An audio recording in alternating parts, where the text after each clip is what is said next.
इतिहास विमर्श में आप सभी का एक बार फिर से स्वागत है। युवा साथियों, आज इतिहास विमर्श में हम चर्चा करेंगे राष्ट्रीय सेवा योजना यानी एनएसएस के लोकल कैंप्स के बारे में। जो यूनिट लेवल जो शिविर हैं इन दिनों आयोजित किए जा रहे हैं, तो उन शिविरों की क्या गतिविधियां हैं। पिछले कई दिनों से मैं इन शिविरों में जा रहा हूं और आज इस वीडियो में मैं आपको इन प्रमुख शिविरों की जो महत्वपूर्ण गतिविधियां हैं उनके बारे में आज चर्चा करूंगा। जैसा कि हम सभी जानते हैं, लोकल शिविर जो हैं वो एनएसएस की आत्मा है और यहाँ से ही हम एनएसएस के संस्कार को सीखते हैं। जो एनएसएस की डायरी है, उस डायरी के पहले पेज पर इस लोकल शिविर की यानी यूनिट कैंप की एक दिन की पूरी गतिविधि दी हुई है। यानी जिस तरह से आप 7 दिन के इस शिविर में जाते हैं तो प्रतिदिन क्या गतिविधि होनी है, सुबह जागरण से लेके रात्रि दीप विसर्जन तक। तो आज इस वीडियो में मैं जो चर्चा करने वाला हूं आपसे, वो इस कैंप की जो प्रमुख गतिविधियां हैं उन पर चर्चा करूंगा। तो सबसे पहले हम जागरण से ही लेते हैं। जागरण के बाद जो इस कैंप की सबसे बड़ी जो गतिविधि है, जो महत्वपूर्ण गतिविधि है, जिससे हम जहां शिविर स्थल पर जाते हैं, जिस जगह हम शिविर लगाते हैं, उस पूरे ग्रामीण अंचल को, उस क्षेत्र को ये पता चल जाता है कि राष्ट्रीय सेवा योजना के जो विद्यार्थी हैं, जो स्वयंसेवक हैं, वो हमारे बीच आए हुए हैं। और उसकी जानकारी मिलती है प्रभात फेरी से। जो हम प्रातः जागरण के बाद प्रभात फेरी निकालते हैं, इसमें हम एनएसएस के गीत गा सकते हैं जो डायरी के गीत हैं। साथ ही साथ उठ जाग मुसाफिर भोर वही, अब रैन कहाँ जो सोवत है, जो सोवत है सो खोवत है, जो जागत है सो पावत है। इस प्रकार के कई गीत, कुछ भजन गाते हुए हम 15-20 मिनट प्रभात फेरी गांव में लगाते हैं, जिससे लोगों को जागरण का महत्व, प्रातःकालीन उठने का महत्व पता चले और सबके साथ एक एक्सरसाइज भी हो, एक घूमने फिरने का, टहलने का काम। तो इस वीडियो में आप देखिए कि किस प्रकार ग्रामीण बच्चे जो हैं वो प्रभात फेरी पर निकले हुए हैं। और यहाँ मैं आपको ये विशेष रूप से बताना चाहूँगा कि जो इस वीडियो में आप देख रहे हैं, क्योंकि कहीं 50 बच्चों की यूनिट है, आधी यूनिट है, और कहीं 100 बच्चों की यूनिट है। तो जहाँ 50 बच्चों की यूनिट है उसमें से 10-20 बच्चे जो हैं वो प्रभात फेरी में रहते हैं और बाकी जो 10-20 बच्चे हैं वो शिविर स्थल की साफ सफाई है, भोजन व्यवस्था है इत्यादि इसमें व्यस्त रहते हैं। और जहाँ 100 बच्चों की यूनिट है वहाँ 50 बच्चे शिविर में जाते हैं, कैंप में जाते हैं। तो वहाँ उस प्रकार से, तो देखिए आप प्रभात फेरी में बच्चे किस उत्साह के साथ सुबह सुबह ग्रामीण पगडंडियों पर निकलते हैं।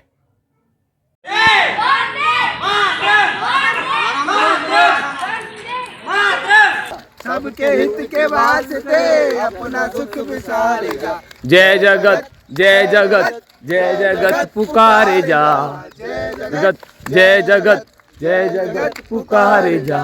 प्रेम की पुकार हो, सबका सबसे प्यार हो, प्रेम की पुकार हो, सबका सबसे प्यार हो।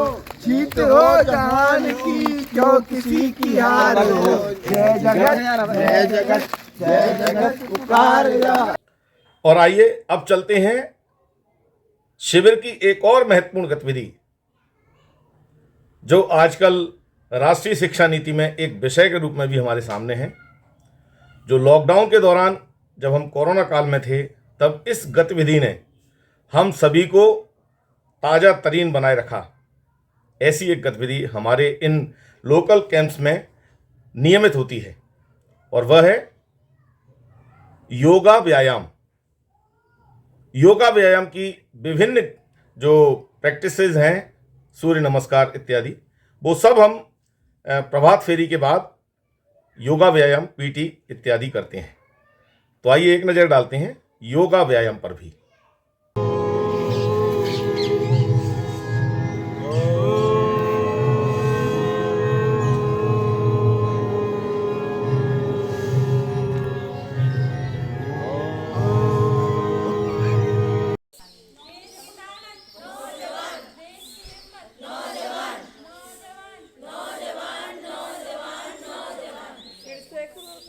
और आइए अब चलते हैं लोकल कैंप की सबसे महत्वपूर्ण गतिविधि जो इन शिविरों की जान होती है, वह है प्रोजेक्ट वर्क।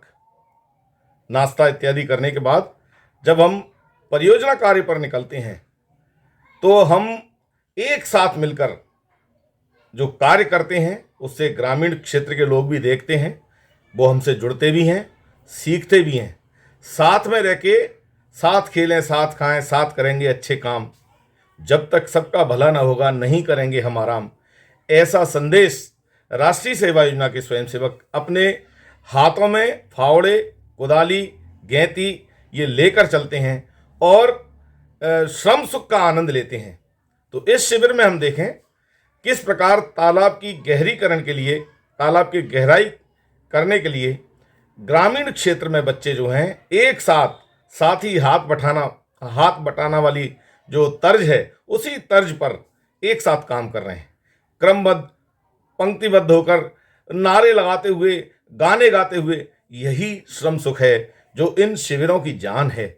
हम युवा साथी ये सीखते हैं कि किस प्रकार से हमें हंसते हंसते अपने जो श्रम है उसको करना चाहिए, क्योंकि यही श्रम जो है हमें मजबूती प्रदान करता है, हमारे व्यक्तित्व का निर्माण करता है।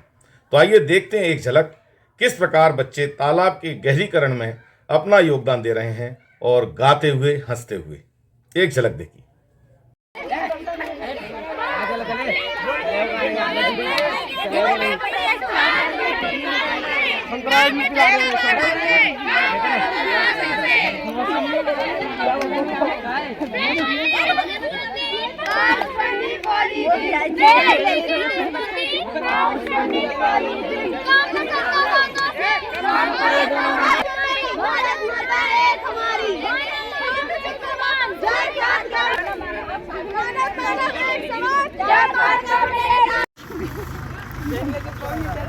यहाँ पर शासकीय महाविद्यालय चिन्नौर की एनएसएस इकाई प्लास्टिक और पॉलीथीन का जो कचरा है सूखे तालाब से साफ करते हुए, दोनों ही प्रकार के हमारे स्वयंसेवक हैं, गर्ल्स भी और बॉयज़ भी, दोनों बना रहे हैं, दोनों कर रहे हैं काम। यहाँ पर आप देख सकते हैं और ये श्रमदान प्रक्रिया के तहत काम कर रहे हैं।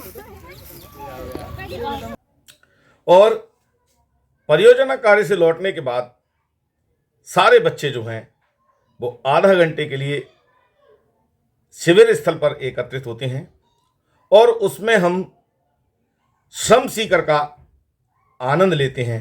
सभी लोग मिलके जो किया गया श्रम है उसके बारे में चर्चा करते हैं। इस अवसर पर कई बार जो प्रमुख व्यक्तित्व हैं जिनका राष्ट्रीय सेवा योजना से किसी न किसी प्रकार से जुड़ाव रहा है, वो या जो सामाजिक जीवन में किसी महत्वपूर्ण कार्य को करने वाले हैं, उनके विचार भी बच्चों के साथ साझा किए जाते हैं। तो श्रम सीकर का आनंद भी बच्चे एक साथ लेते हैं और गाते बजाते भी हैं। तो इधर श्रम करके आए, इधर अपने उस श्रम सुख का आनंद सबके साथ बांटते हैं। तो श्रम सीकर का एक महत्वपूर्ण जो कार्य है वह होता है और इसके बाद स्नान इत्यादि के बाद भोजन का समय होता है। और इसके बाद आती है एक और महत्वपूर्ण गतिविधि और वह है बौद्धिक चर्चा, जो दोपहर भोजन के बाद राष्ट्रीय सेवा योजना के विद्यार्थियों की एक बहुत महत्वपूर्ण गतिविधि है। इसमें सामाजिक जीवन, जो सार्वजनिक जीवन है, उसके महत्वपूर्ण व्यक्तियों के साथ संवाद होता है, युवा संवाद होता है। वे अपने अनुभव युवा शिविरार्थियों के साथ साझा करते हैं। साथ ही साथ जब कोई व्यक्ति नहीं आ पाते हैं तो वैसी स्थिति में तात्कालिक भाषण हैं, निबंध प्रतियोगिताएं हैं या और अन्य विधाएं जो हैं उनके बारे में सभी शिविरार्थी सीखते हैं या प्रतियोगिता में भाग लेते हैं। तो इस प्रकार से कंप्लीट उनका जो एक नेतृत्व प्रशिक्षण है वो इन शिविरों के माध्यम से होता है, जो उनके व्यक्तित्व का निर्माण करता है। तो आइए एक छोटी सी झलक हम एक शिविर में हो रहे बौद्धिक चर्चा पर भी डालते हैं। आपको आज पूरा ऐसा गांधी जी का जीवन दर्शन बताएंगे जो इतिहास की कई कड़ियों को खोलने वाला होगा। सबसे पहले जब किसी भी व्यक्ति को हमें समझना होता है तो उसकी मानसिक दर्शन, उसकी मानसिक चेतना, उसका जीवन दर्शन, उसके सिद्धांतों को जानना आवश्यक है। मैं आपको गांधी जी की पूरी यात्रा पे ले चलता हूं, आप सब बच्चों को बड़े ध्यान से सुनना। देखिए, मोहनदास करमचंद गांधी जी का जन्म 2 अक्टूबर पर वर्ष 1869 में पोरबंदर में हुआ था, तो वर्तमान गुजरात की राजकोट रियासत का एक भाग।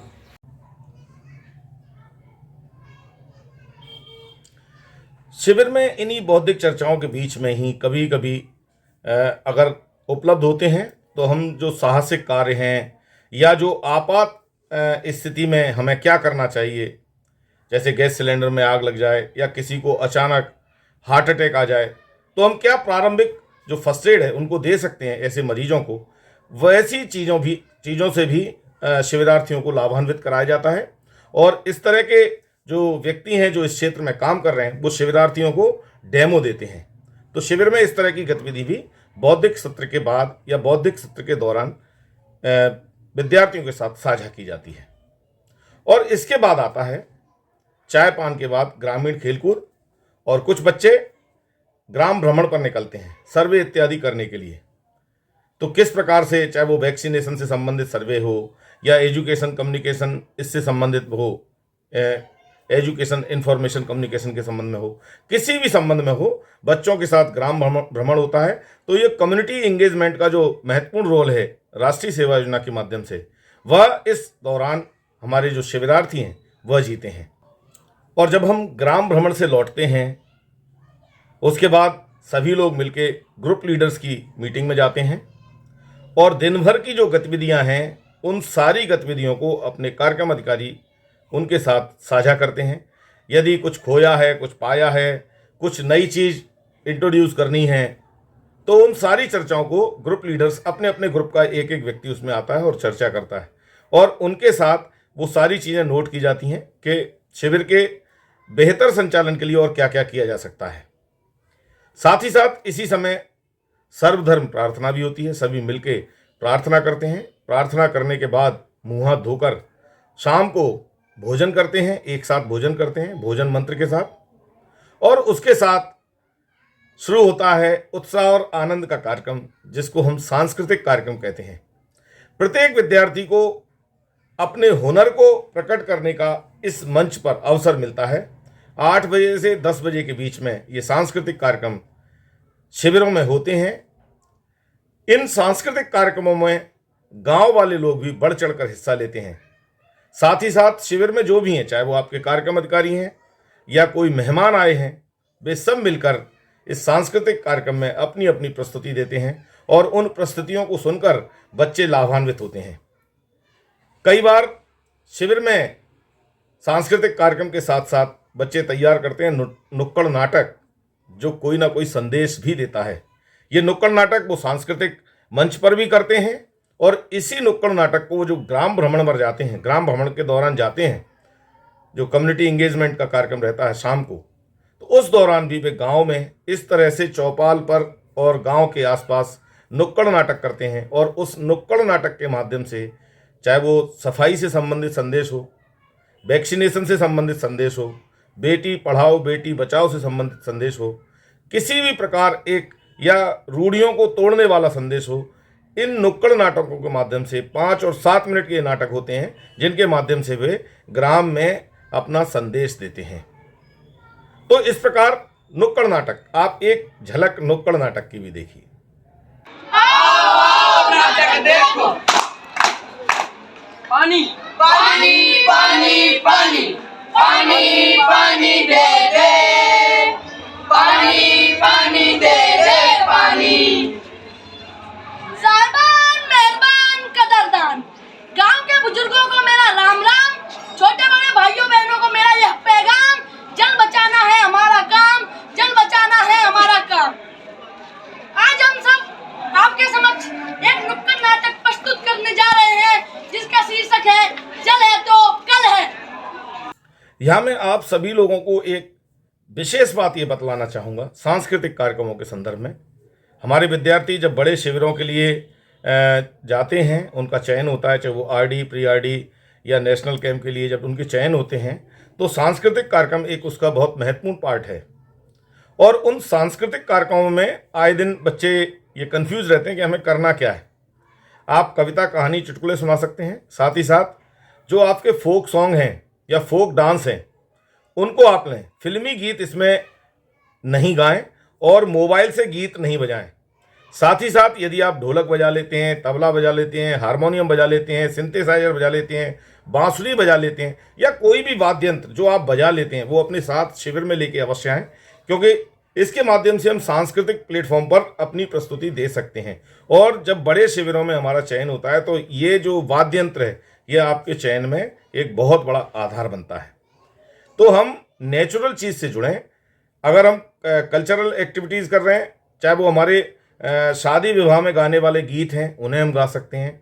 ग्वालियर क्षेत्र में भोला भोला तेरी बम, जो दूध वाले सुबह दूध देने जाते हैं और खुशी होकर गाते हैं, वो भोला गा सकते हैं। लांगुरिया गा सकते हैं, तो लोकगीत गा सकते हैं, बुंदेली लोकगीत गा सकते हैं, राई नृत्य कर सकते हैं। इस तरह से अपने क्षेत्रीय लोकगीत, लोक नृत्य या और अन्य इस तरह के जो गीत हैं या जो कोई प्रहसन है, छोटे मोटे नाटक हैं, इनको आप सांस्कृतिक कार्यक्रमों के माध्यम से प्रस्तुत करें। फिल्मी गीत और इनसे बचें जिससे आपको नेचुरलिटी उसमें दिखाई दे।